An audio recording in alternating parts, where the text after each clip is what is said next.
Howdy everybody. Today we're going to be talking about a herniated disc and how it affects the nerves and why it might provoke pain in either your arm, shoulder, low back, hips, legs, etc. So to start out, our back or the spine is made up of a bunch of bones that are actually very tiny. But between these bones are discs that absorb the impact of the weight whenever we take steps.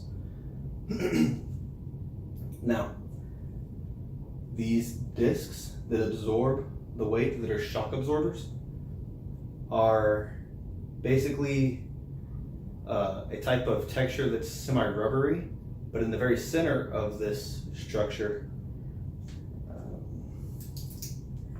so in the center is a jelly type substance of these discs.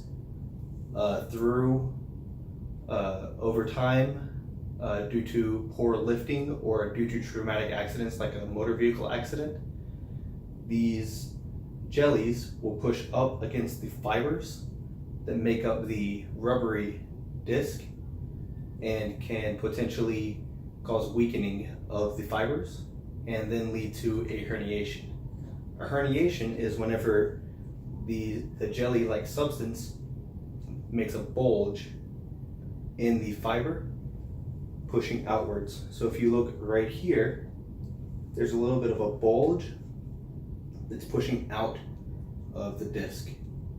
Now, the reason this is significant is because there are a lot of structures that come through this little hole right here, like blood supply, nerves, things like that. So whenever a herniation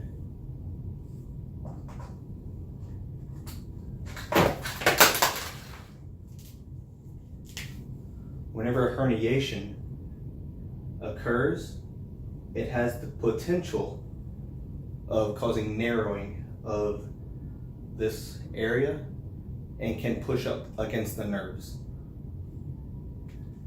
The reason why this can cause pain is because it's pushing up against the front of the nerve that goes into the back, and that is the part of the nerve that sends signals up into the brain saying that there's pain. This is not necessarily a bad thing. There are multiple different types of therapies that can occur. There are passive therapies, there are active therapies, there are, you can get injections, and if it really boils down to it, and if it's really big and really a problem, then there are options of doing surgery as well. So I highly recommend that if you are experiencing something like this, if you've been in a car accident, you might want to get this checked out. The only way to verify if this is there is with an MRI. So, if you have any questions, please feel free to give the office a call and we'll be able to help you out the best we can. Take care.